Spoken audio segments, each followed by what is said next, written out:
Powered by the Inside the Birds podcast. Now, live from inside the Matt Black Kia Studios. This is Football at 4. Football at 4 is powered by the Inside the Birds podcast. It is brought to you by Bet365. Whatever the sport, whatever the moment, it's never ordinary at Bet365. This hour is brought to you by Taco Cat. Got a craving for tacos? Check out the Taco Cat in Margate on Essex Avenue, or at TacoCatSouthJersey.com for more information. Check out the food truck and give them a follow on Instagram at Taco Cat Margate. Mike Gill with you. Geoff Mosher is co-host of the Inside the Birds podcast, which you can check out on any podcasting platform or on their YouTube channel. Just search Inside the Birds. Geoff Mosher is with me now on the Sports Bash Live on 97.3 ESPN. It is down. Start off with this. Geoff Mosher, first off, kind sir, how are you?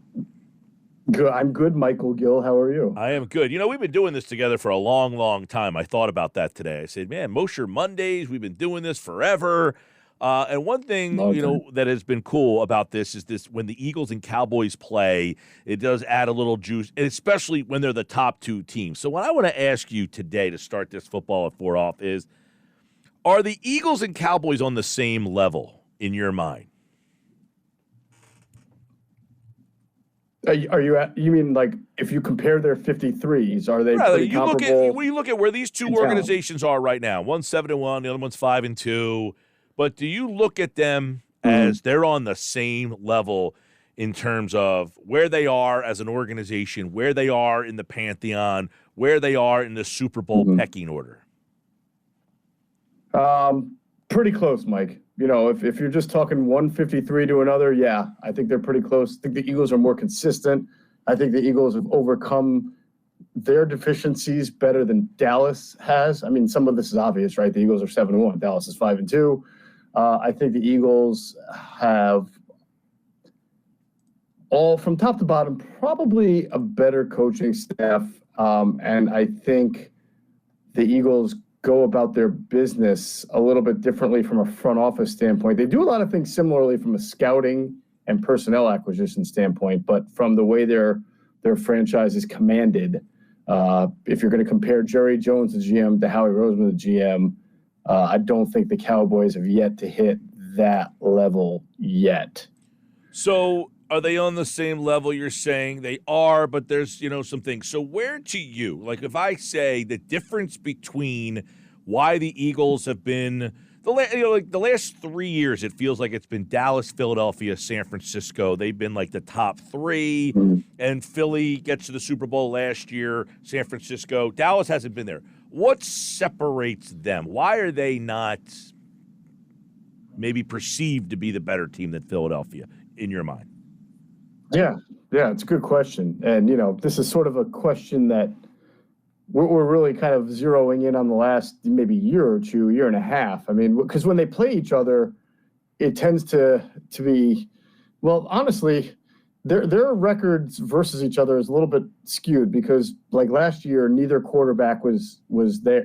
We did not have a Jalen Hurts quarterback in the Eagles while Dak Prescott quarterbacks the Cowboys game. And then if you go back for the last 3 or 4 years, there have been a lot of games where the division was already decided. So there have not been a lot of meaningful Cowboys-Eagles games where both quarterbacks, who are starting quarterbacks, both played in. But I do think that this, as of late, the Eagles have had to kind of tear it down and rebuild it, right? From their last Super Bowl to the one they won, to last year. And they've done a really good job of that in a pretty quick manner with having just one really bad year.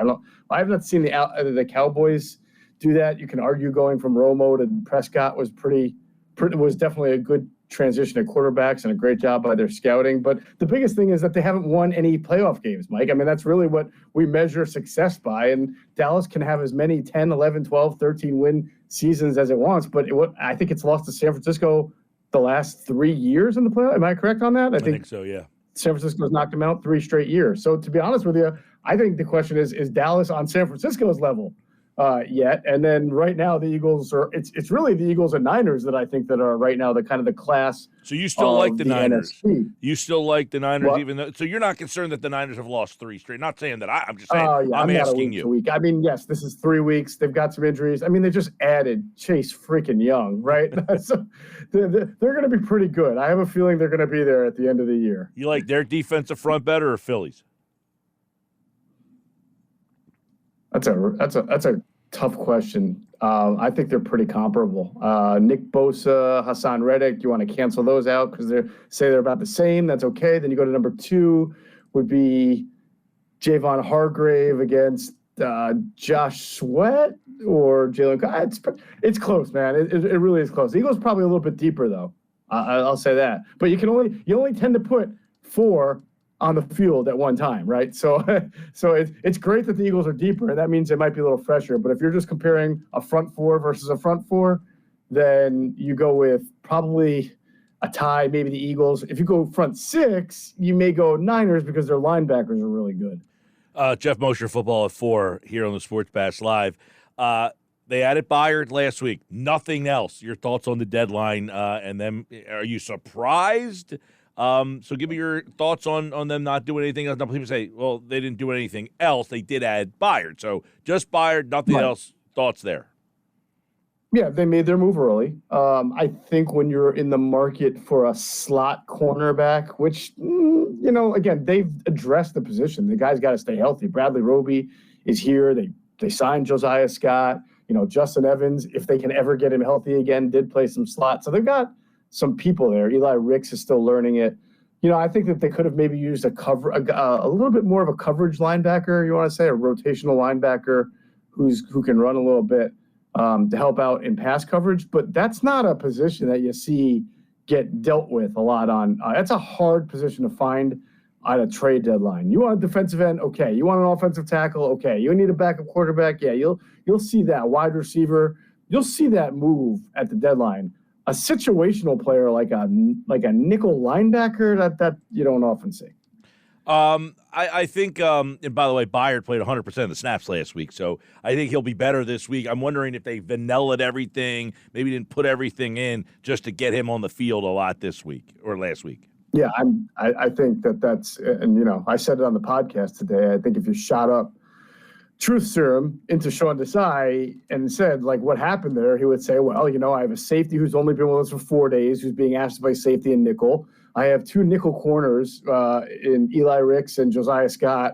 One of them is just learning how to play corner and is a second-year player, a rookie, an undrafted rookie. The other one, we just signed off the Steelers practice squad 5 days earlier. And then I got a rookie safety in Sidney Brown that I'm trying to nickel back, and he never really played that before either. So, like, what am I expecting here? I mean, when you play Fangio-style defense, and when you're playing against those bunch formations that Washington has now used twice against the Eagles and motion, that's all predicated. Your success is predicated on communication, on switch-offs, on you get that guy, I get this guy. And sometimes you got to play with guys for a while to really have that nonverbal communication going and that comfort going. And Sean's out there throwing guys, like I said, who have barely been with the team on the field. So I think the Washington Commanders did a good job of recognizing that, putting their best playmakers or their really good ones, like whether it's a Jahan Dotson, even McLaurin, Samuel, Logan Thomas, let's line them up on the inside, run a bunch of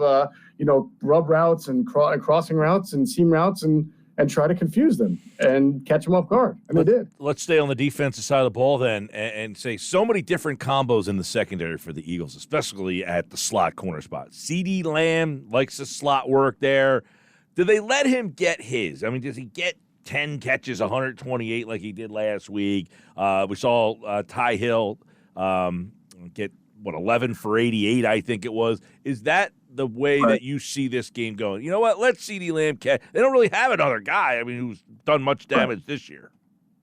Right. I mean, I think there is an inevitability to CeeDee Lamb having a pretty big game against the Eagles. Had, I think, 2 big games against them last year. I mean, he is sort of their kryptonite, right? He's a guy who's tall and long strider and runs really well and has moves, and he lines up a lot in reduced sets. He's not split wide out there and trying to beat you on the perimeter. He's using all that like wiggle that he's got on the interior to shake free from your nickel corners, your inside defenders, and he does a great job of it. So, yeah, I think there's an inevitability to him having a big game. What you don't want is Brandon Cooks or Michael Gallup or Jalen Tolbert to suddenly kind of wake up and beat you over the top or do some things to you that we've seen, say, we saw Terry McLaurin do, or Tyreek Hill's a bad example because he's inevitable as well. But, we've seen the Eagles, Jordan Addison, right, have a big play against the Eagles.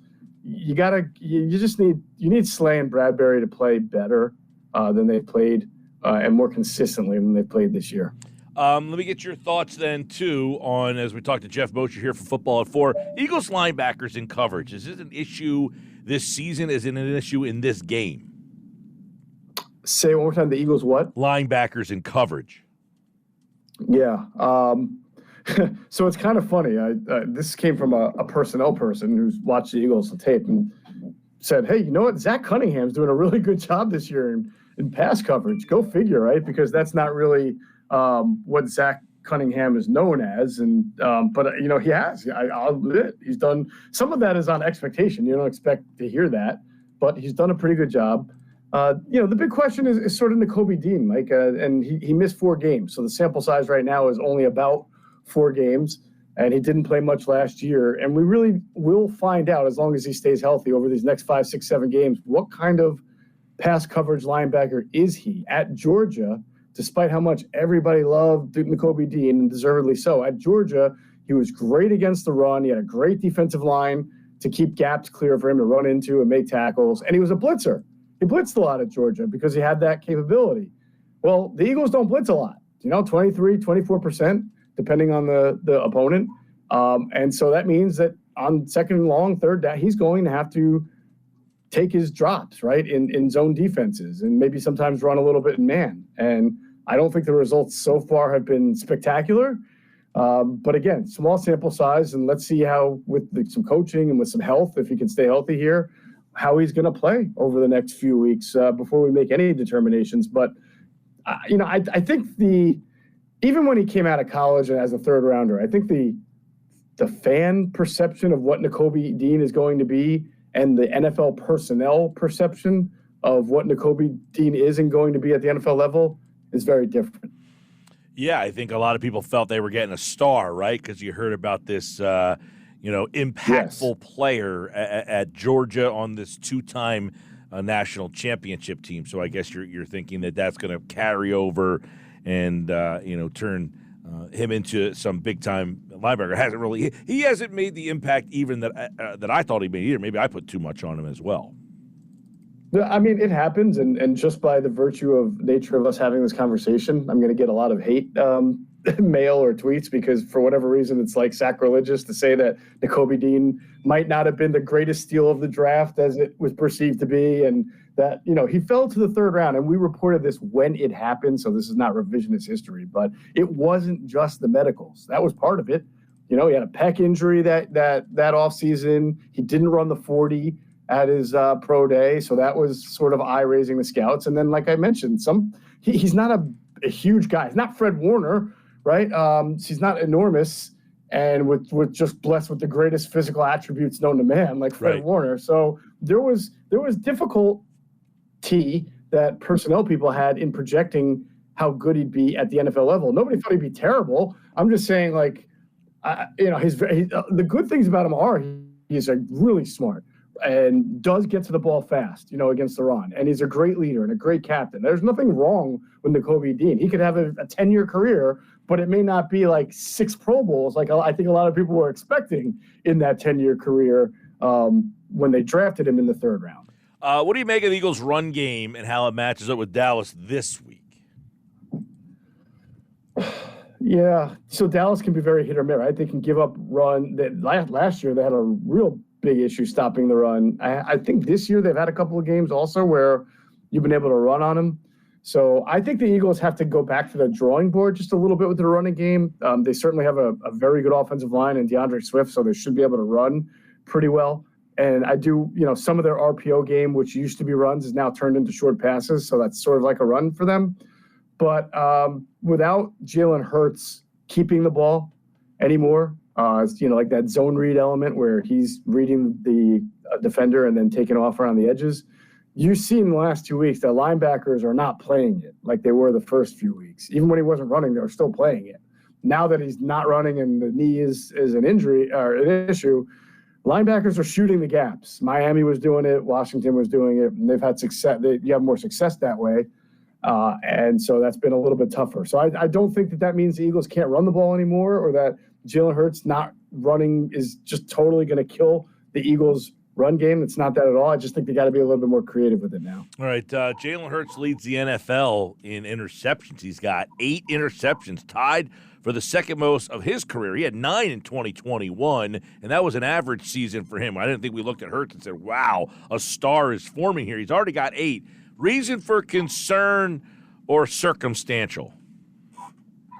Both. I mean, listen, like the tush-push fumble, that's sort of like fluky, right? You say, geez, he's never really fumbled it on that before. He's just got to hold on to it a little bit longer, and that's a touchdown. However, I believe he has 10 giveaways himself. The offense has a bunch of turnovers this year.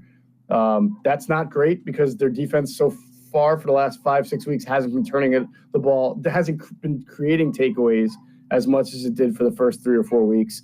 There's no question that they have to stop turning the ball over, and we have to sort of stop going into each one saying, well, that doesn't normally happen or that doesn't normally happen, because they're -3 in turnover ratio right now. That's not where you want to be, and usually really good teams are on the plus side. Last year's team, I always felt, was as good as it was because of the turnover ratio and where they were at, which was plus like 8 at one point, plus 9 maybe even more. So, I at some point you have to stop making excuses and say the team's got to stop turning the ball over. Geoff Mosher, by the way, the injury report just came out. Fresh, hot off the press here. Grant Calcaterra, DNP. Bradley Roby, DNP. Boston Scott, DNP personal there for Boston Scott, which is interesting. It opens up another question. If Boston Scott doesn't play, do we see Penny? How come we haven't seen Penny? That whole thing. I think the Penny Gainwell thing is certainly turning into like the backup quarterback thing, right? Like, why are you playing this guy? Yeah, except usually I like make fun of those people, and now I'm like right with them saying, "What? Not why are you playing them?" My thing is, why is he on the 53-man roster if through 8 weeks you've used him, I think, on 5 snaps? Like what? He has 3 carries, right? 3 carries for 9 yards. Yeah, 3 carries for 9 yards. What's the point? What is the point of having a 4th running back who doesn't even play when you can probably waive him and put him on your practice squad if you need him as an insurance policy? Yeah. And by the way, me asking that, I mean, the Eagles have to make a corresponding move if they're going to put Cam Jurgens back on the 53. They're going to have to make a corresponding move a week from today, right, if Quez Watkins and Justin Evans are ready to come off IR, or if they're activated into the 21-day window, and then we'll be ready to play the following Sunday, although that'll be the bye week, right? So it's really 2 weeks from now. So I don't know. This saga will go on for a few more weeks. But once these guys come back onto the 53, you got to think that Rashad Penny's days are either going to be numbered, or they're just going to hold it, or there's a long game going on here that's sort of ununderstandable. Geoff Mosher, everybody, from the Inside the Birds podcast. Check him out over there. And, of course, wherever you listen to your podcast, and check out the YouTube channel. Just search Inside the Birds. Geoff Mosher, peace out, man. Thanks. I just made up a word, by the way. I think I said ununderstandable. So ununderstandable. Put that on the blooper reel. All right, buddy. We'll see you. Talk to you later. All right, Geoff Mosher, everybody, here from InsideTheBirds.com.